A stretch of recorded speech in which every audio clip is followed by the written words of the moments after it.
Thank you for tuning in to the Unjiggered podcast. If you enjoy listening, please consider subscribing and giving us a rating on your podcast service of choice. Also, don't forget to like and tag us on Instagram at unjiggered_media.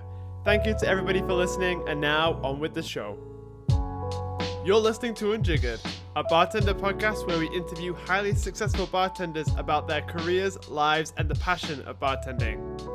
This week we have Jason Williams on the show, Creative Director of Proof & Company, Master of Gin at Atlas Bar, and the creator of Widges Gin.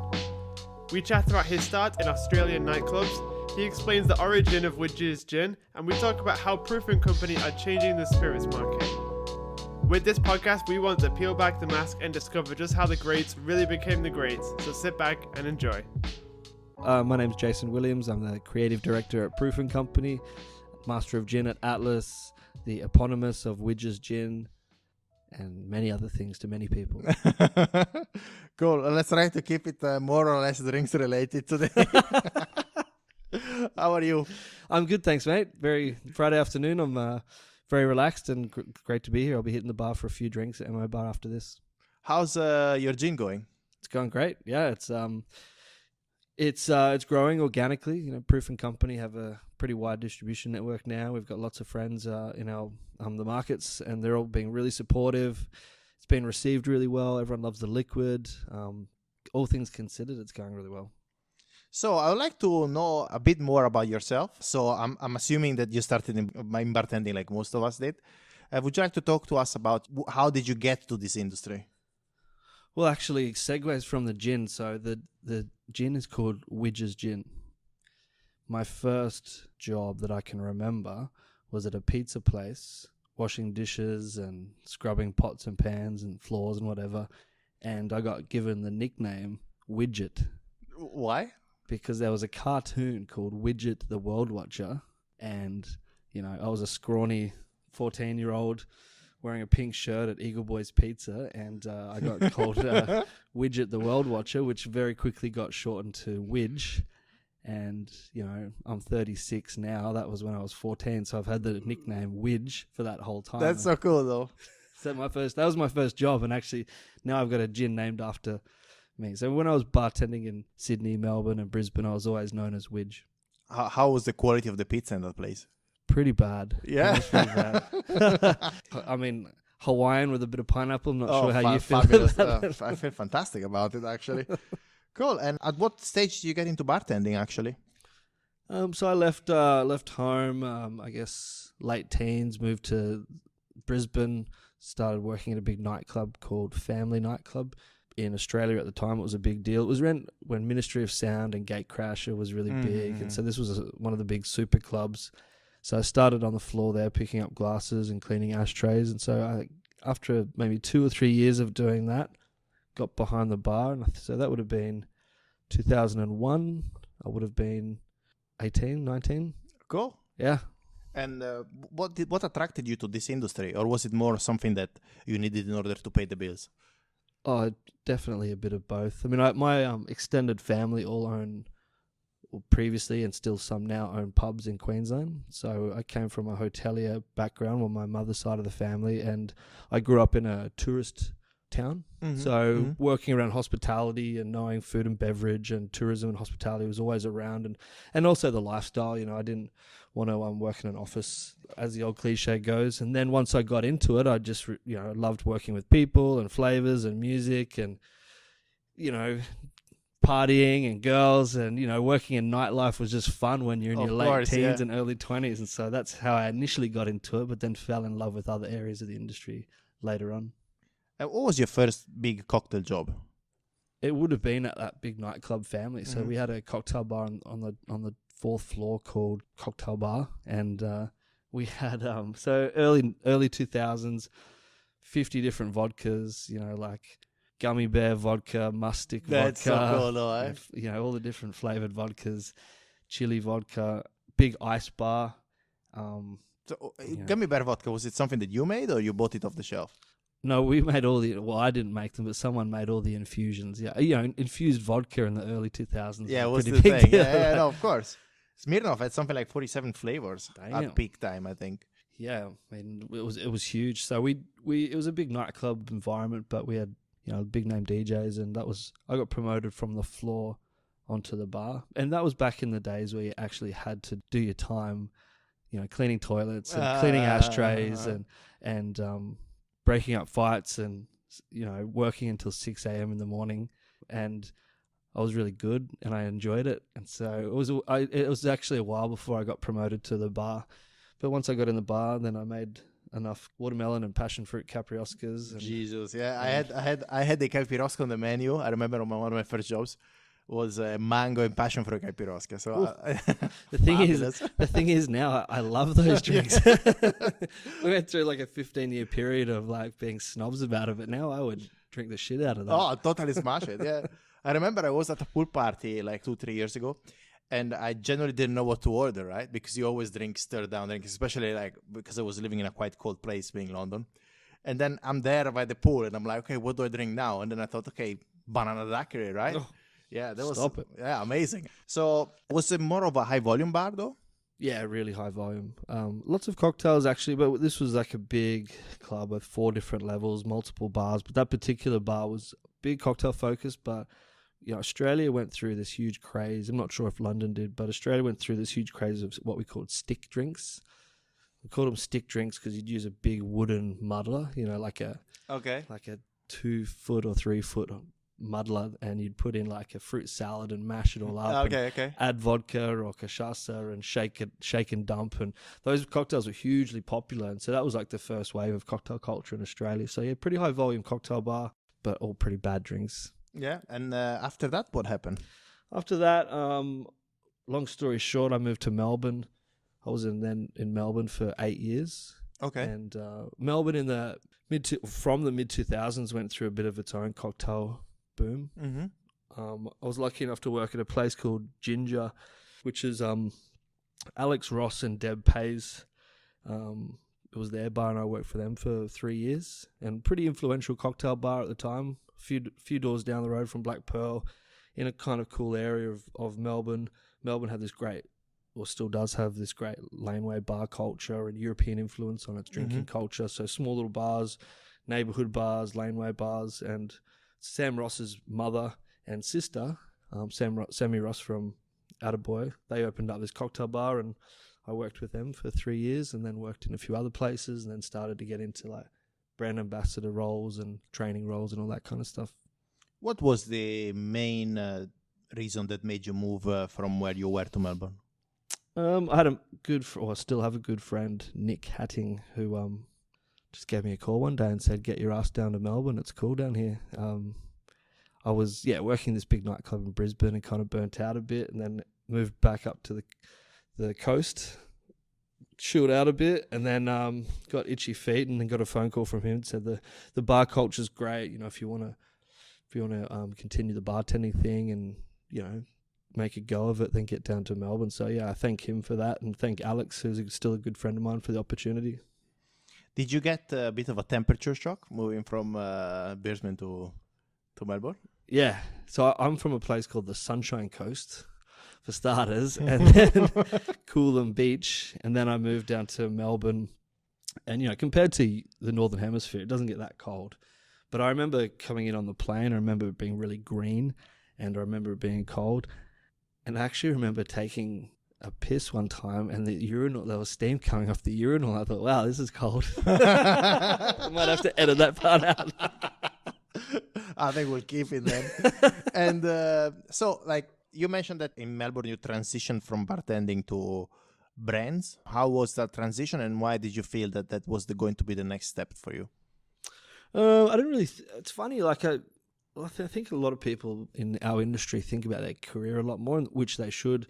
But I never really thought about my career and my career trajectory. I'm like, I never thought, well, I'm going to be a brand ambassador, and what's my 5-year plan? And I thought, maybe I'd like to open my own bar one day, but that was about it. I was more just kind of going shift to shift and having fun and being in the bar scene. So becoming a brand ambassador was never a top priority for me, or being a famous bartender or anything. But there's a company called Behind Bars that started in Australia. Sven Almaning and his wife Amber started a company called Behind Bars, and they were an agency and a communications company for spirit brands, particularly Diageo, and they were well before their time. And I got a lot to thank them for, because they hired a bunch of young, ambitious, I guess, talented bartenders like myself and Timmy Phillips, Rob Sloan, Greg Sanderson, Barry Chalmers, Julian Cerner, Ben Walsh, like a bunch of other kind of well-known Australian bartenders, and created a training program for Diageo for the on-premise. So he recruited us, and that's kind of what got me into like the training and education and brand ambassador style work. And so I got to do a bit of bartending and brand ambassador work at the same time. So that's how I got into that. But I was never, a full-time big brand ambassador. How was training for you, training and development of other bartenders? Like, why did you find it rewarding?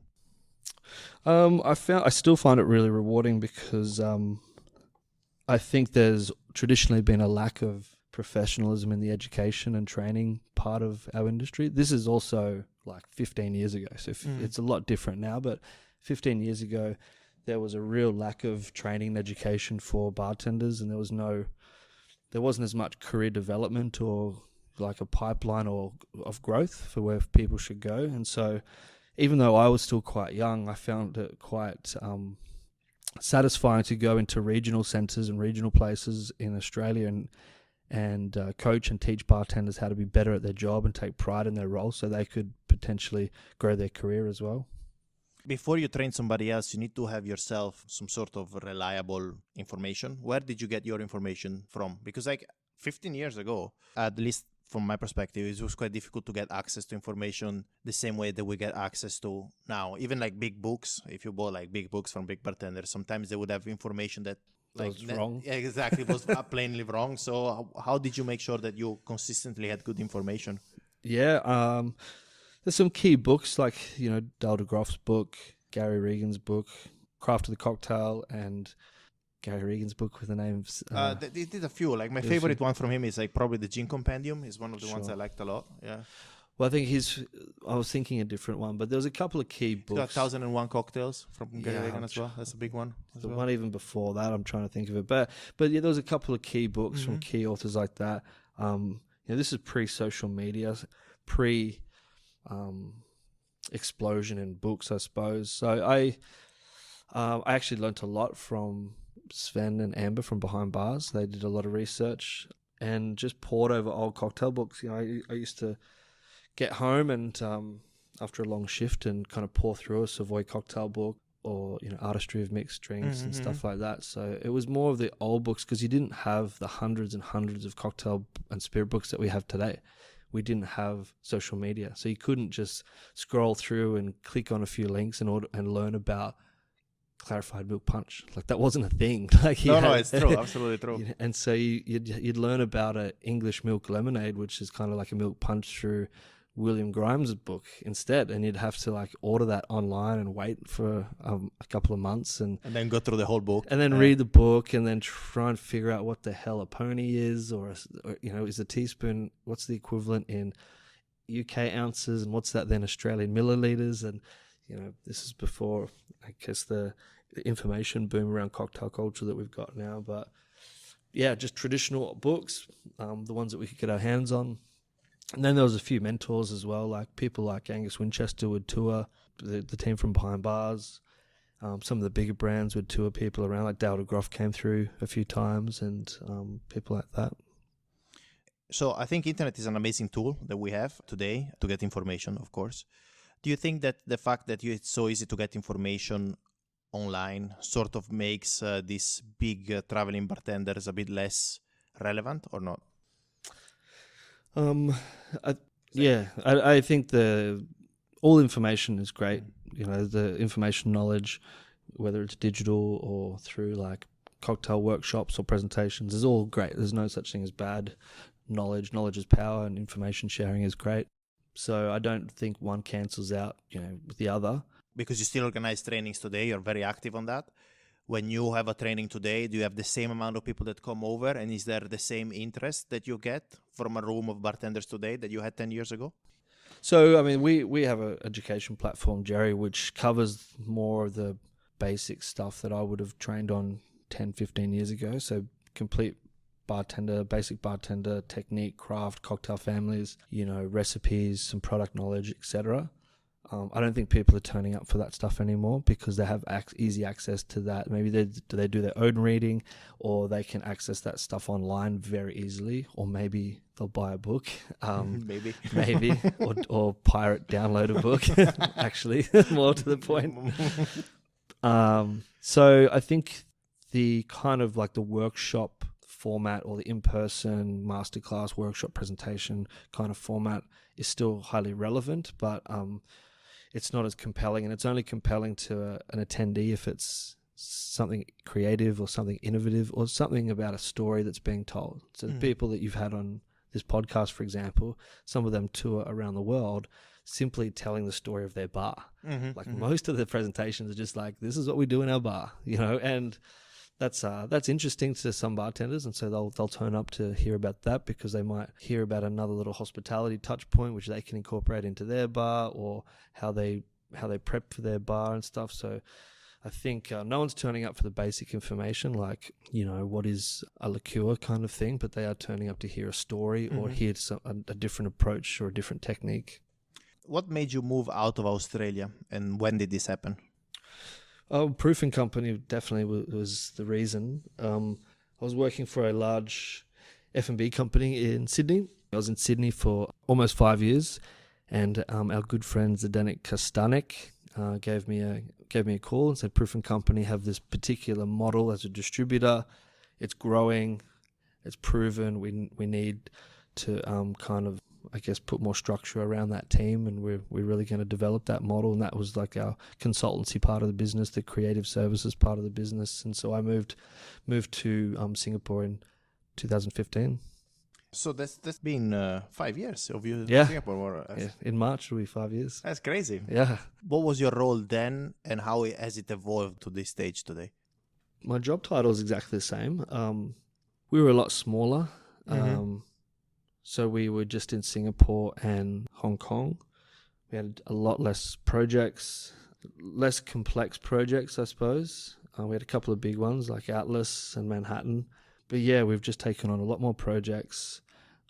We've developed a lot more tools and systems in terms of how we approach our consultancy work. So we have a bit more intellectual property at how we approach our consultancy work. So we've developed a lot of that.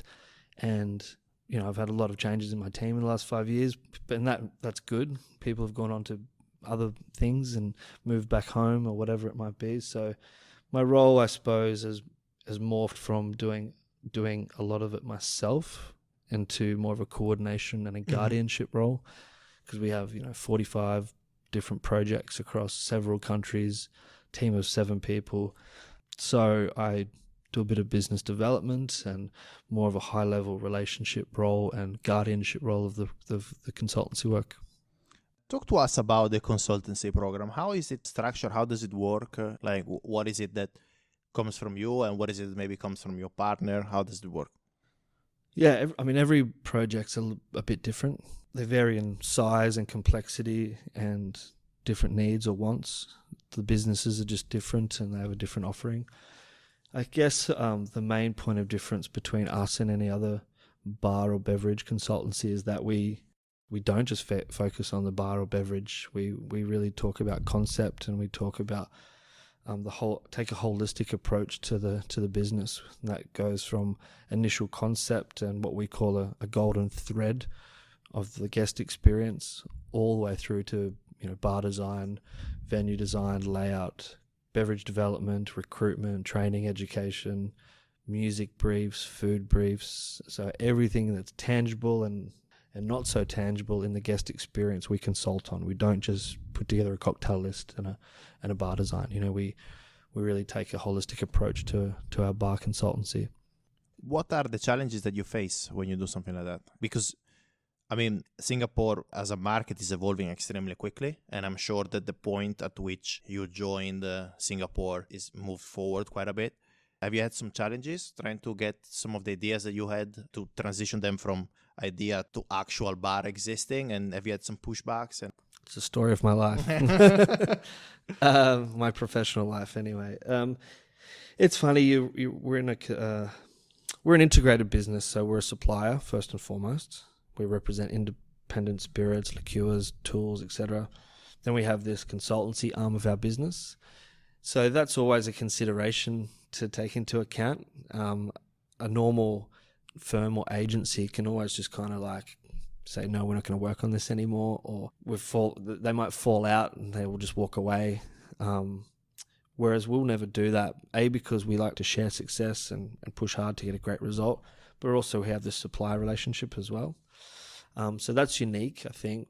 Other challenges are very normal for a consultant, is that we have people that pay us for our expertise and then don't listen to us. And which is a funny thing to think about. Yeah, it is.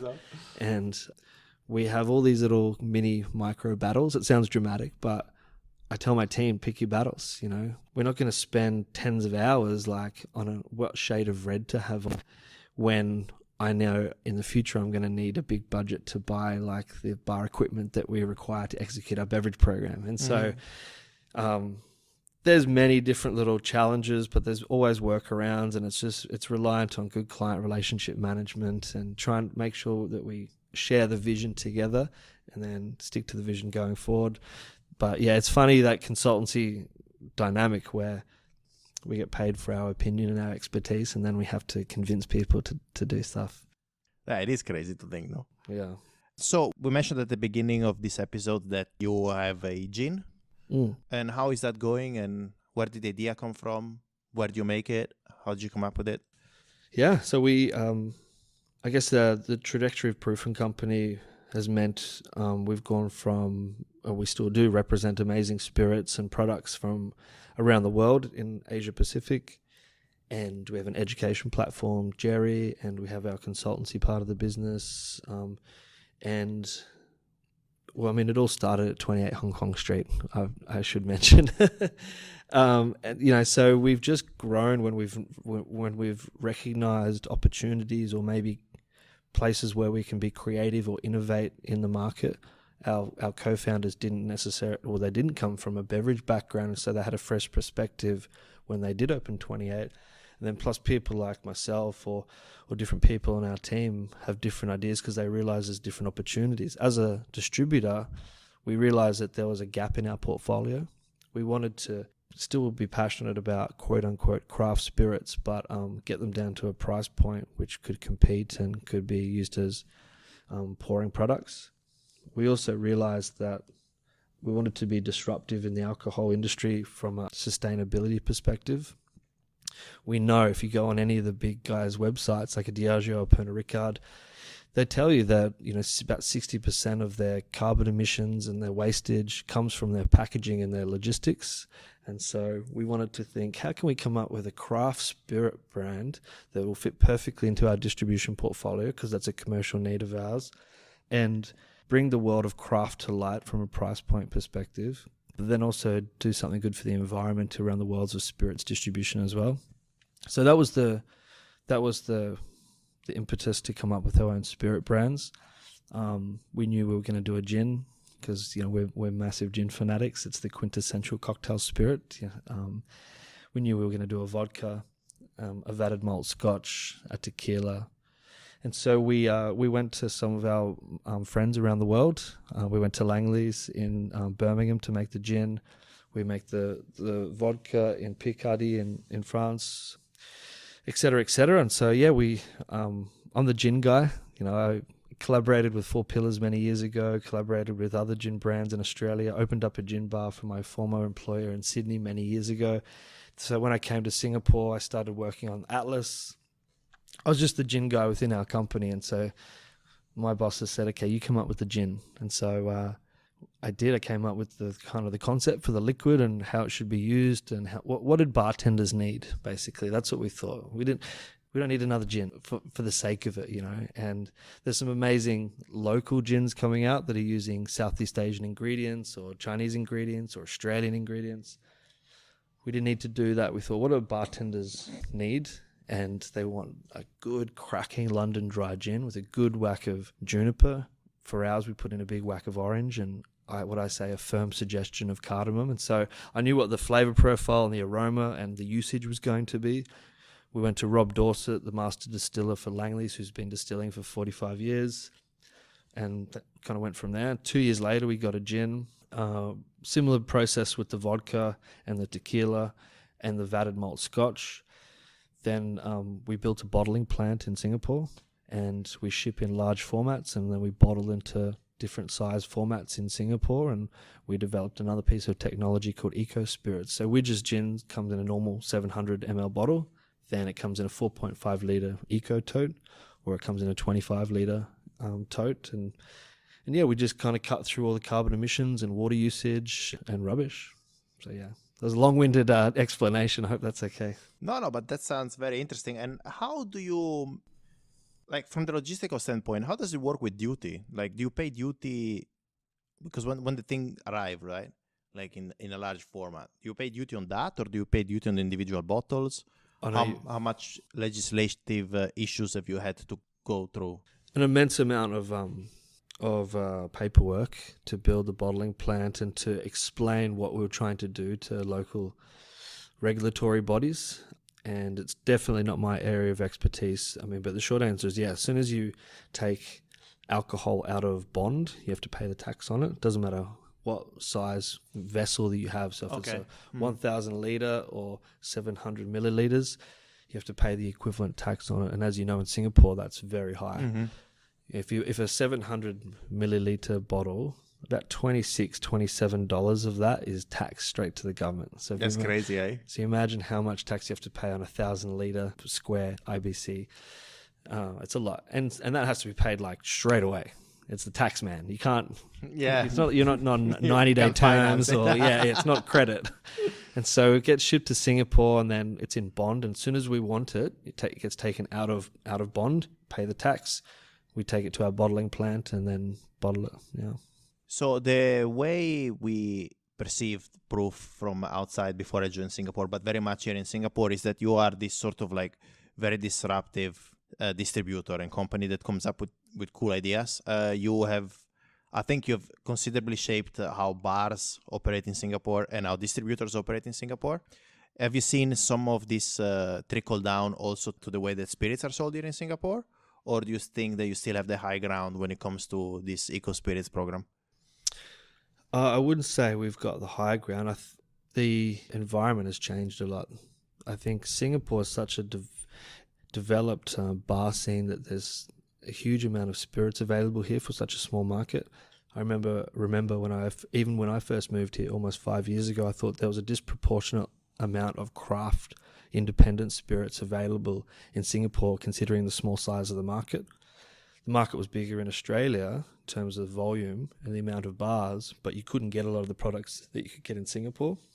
And that's only just grown. So there's so many now more smaller independent distributors that have popped up in Singapore, which is great for the bartender, great for the end consumer, or the guests in our bars, but it makes it more competitive in the distributor market for sure.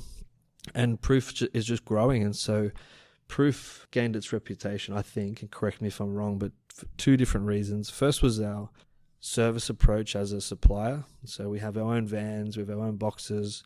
We used to do same-day delivery, no cut-off, no minimum order. I remember delivering a bottle of Angostura bitters on a Friday afternoon and thinking, what the hell? Like, seriously? Yeah. And, we would hand deliver stuff and literally on foot sometimes, a lot of the times in taxis, running around dropping products off. And we were just very reactive and agile, because some of the other companies 5 years ago and longer didn't have that service mentality. They were focused on bottle sales in KTVs or nightclubs or something, didn't really prioritize service of cocktail bars or developing relationships with bartenders and that kind of stuff, or bar owners. Whereas we focused purely on developing those relationships and being supportive and reactive and agile. If you were putting on an event and say, can you give me 2 bottles for this event? If you called one of the big guys, you'd have to put it into an email and you might have to wait a week or something. Whereas for Proof and Company, Zdenek would just get in a taxi and just drop it off, kind of thing. The second part, I guess, we gained our reputation on our advocacy and support, creative support. So, starting with people like Zdenek or Joe Alessandroni or Michael Callahan or people like that, Peter Chua, Leo Chewy, we would just go and work on a Friday night. We'd polish glasses or unpack boxes or help people with their spirits list or write their cocktail list or train. Before we had a training platform, we would go in there and just do like tastings and ad hoc training and walk into a bar and say, let's pick a bottle and pick a spirit category and learn about that. And so we got a reputation for just being advocates for the community and being really community minded in the bar scene here in Singapore, whether it was mentoring a bartender or a bar or the whole community. And so we got a good reputation for that. Proof has grown, the industry's grown, and so there's probably less of a need for that because the industry's grown so much here, whether it's the local talent has developed so much, local operators are just crushing it, and other people coming in like yourself and adding to the community here. So, we've grown and evolved, and we're probably starting to take shape as more of a traditional supplier now just because of scale and what we have to do. But yeah, we're just one of many distributors now.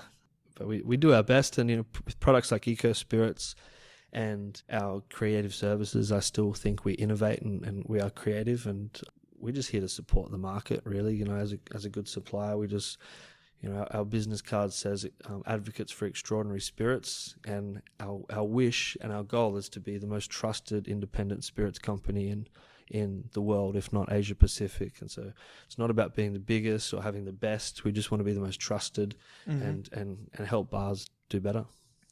Have you seen other brands starting to adopt or considering to adopt your Eco Spirit system? Well, I guess for starters, in principle, it's not a new thing.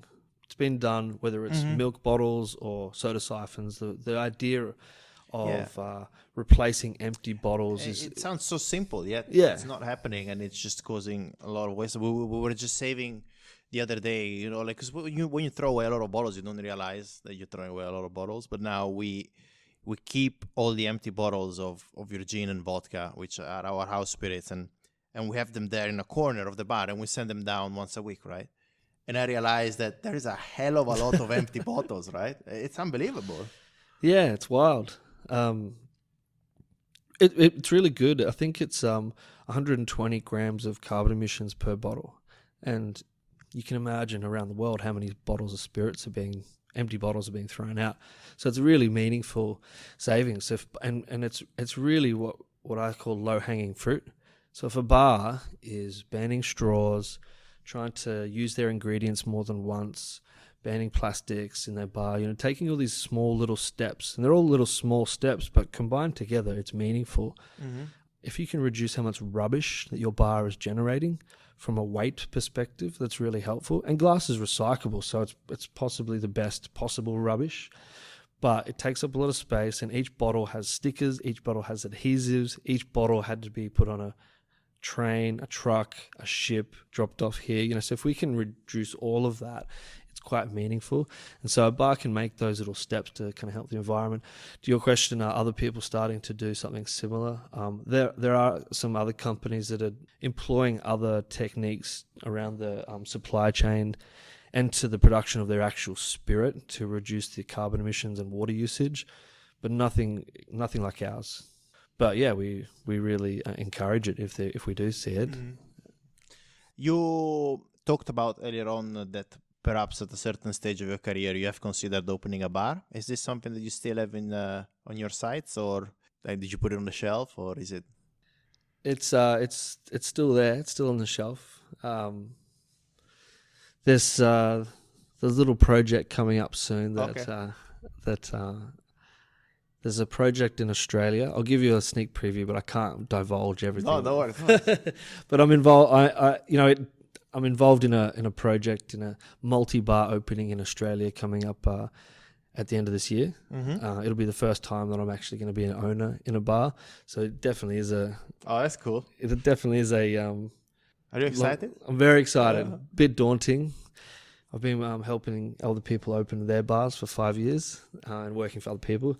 So yeah, it's super exciting, daunting, but yeah. I've gone through phases, right? When I was younger, I wanted to open up my own cocktail bar. Then I realized how hard it was. So I was happy to work in really creative positions in larger companies and not have that stress, basically. But still in the back of my mind, I wanted to do it. I've got a dream job at the moment with a great company, with a great team. So I'm not going to quit that and go off and just open a single bar right now. But I've been given this opportunity to go in on another business, which I'm doing at the end of the year in Australia. So yeah, definitely it's a dream come true, and I can't wait to tell everyone about it. That's pretty cool. And we talked a lot about the working part of your life.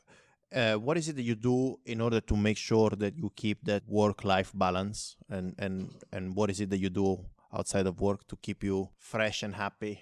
It's a good question. Someone told me there's no such thing as work-life balance, it's work-life harmony. So how do they kind of intertwine together? And coming from the bartender, bar background, F&B background, that really resonates because I originally loved this industry because I was working nights. I got to work in bars. For me. Absolutely, yeah, that's awesome. Yeah. And so, but for a very long time, I think I validated my existence by working in the bar industry. Like all my friends are from the bar industry. All my relationships were from the bar industry, if not the same bar. Okay, let's not elaborate on that. But like for a very long time, that was my life, and I think it's the same for a lot of people. I think it's healthy to have outside interests, whether it's artistic interests or playing sport or being in other associations or whatnot. So I like to do things outside of the industry now, and I think mentally that gives you a good work-life harmony.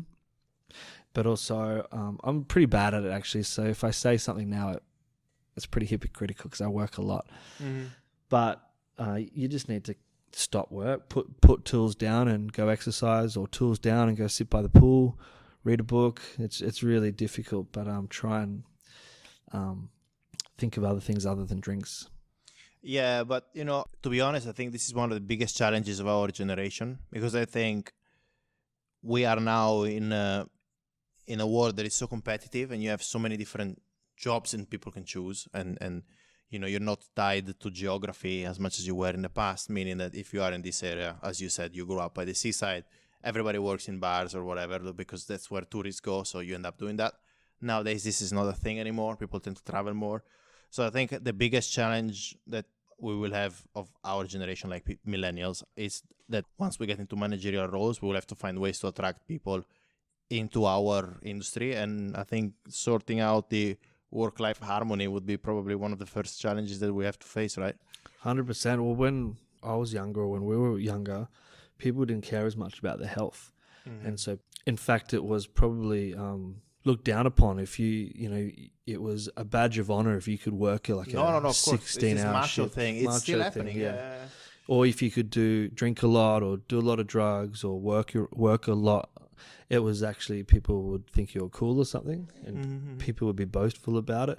I think nowadays people are not interested in that as much. They want to be healthier, and they want to be mentally healthier, because all those things don't help with your mental health if you're working a lot, particularly if you're working in a service industry where there's other tensions involved, plus drinking or not having a good diet or other things that aren't good for physical and mental health. People are not going to come into an industry that's like that. No, they're not. And you mentioned it. I remember for us when we started, it was a cool thing to show that you're capable of working harder than everybody else, right? Now these people are not interested in that. Like it's not a metric anymore used to judge how worthy you are, if it's ever been. I don't know. Yeah. So I think the industry is probably changing, and that's probably just going to happen organically. It's not necessarily just old people like myself, teaching younger people to have better work-life balance or to eat better or all that kind of stuff. That's just their attitude. That's just them, how they've grown up in the 2000s. That's a good thing. But yeah, it's there's a balance, right? You want people to be creative and work hard and push themselves a little bit, but at the same time, you need to look after your mental and physical health. And good leaders will get the best out of people without pushing them too hard. Cool. Where do you see yourself in the future? Do you think you'll be hovering around Asia a lot, or are you planning to move to Australia at some point in your life? Yeah, I would like to probably experience a little bit more of the world before, but eventually I will move back to Australia. I miss Australia a lot. It's a great place. So yeah, I don't have a time frame. In the next few years, perhaps move back to Australia, but I'd like to maybe experience somewhere outside of Asia before moving back. But you know, if you asked me that question 5 years ago, I might have said the same thing. Yeah, exactly. I know. I know what I'll be doing after this. I'll be hovering around the bar at MO Bar for a cocktail. That's what I'll be doing. The immediate future. But what place would you like to move to if you could choose right off the bat, like right now? Where would you go? I've always harbored an ambition, I suppose, or a desire to live in New York. Oh, that's cool. Yeah. There's I've got a lot of friends that live in New York, and they kind of said, "Don't live in New York." Yeah, no, it's true. Similar to London, I think sometimes. Yeah. But I would love to live and experience New York for a while. I used to say the same thing about London, but I get the opportunity to go to London like a couple of times a year, so I'm not sure. Like, somewhere crazy like Sao Paulo or Rio or Amsterdam, I love as a city. So I'm not sure. But New York, I've always wanted to, even if it's for 6 months or something, just go there and experience it. Get a feel for the Big Apple, right? Yeah. Great. I think that's about it. We have one question that we ask everyone, so I'd like to hear your thoughts on it. So if you could choose your very last drink, what would that be? Ooh, that is a good question. I should have seen that coming. Last drink ever. It would have to be I'm going to say an Atlas Martini. Really? Yeah. So what's an Atlas Martini? So London Dry Gin, Widges goes great, of course, but you can choose your own, but yeah, I mean. We pour Fords in there, which we love as well, but a good London Dry Gin, maybe a little bit stronger. And then we use a Bianco vermouth, actually, and some orange bitters and some champagne vinegar. Stirred, super cold, beautiful glass. Little, I like a pomelo twist with a lemon twist on top of that. Fancy. And then that, or I think I think you mentioned it before, but like a good pineapple daiquiri or something like that as well. Right. Yeah, banana daiquiris, man. Banana daiquiri. Awesome. Thank you very much for finding the time. It was amazing to have you over. And looking forward to hear more about your future projects. Great. Thanks for having me. Yeah. And please make sure you keep drinking his delicious gin, which is available in what markets? Widges Gin. It's available in China, Hong Kong, Macau, Singapore, Thailand, Malaysia, Australia, New Zealand. Cool. Good memory. Awesome. Thank you very much, man. Thank you. We hope you enjoyed our interview with Jason. We are Unjiggered_media on Instagram, and you can follow our personal accounts at mmariotti89 for Michele, Alex J. Murphy for myself, and Adrian Bessa for Adrian. Thank you for listening.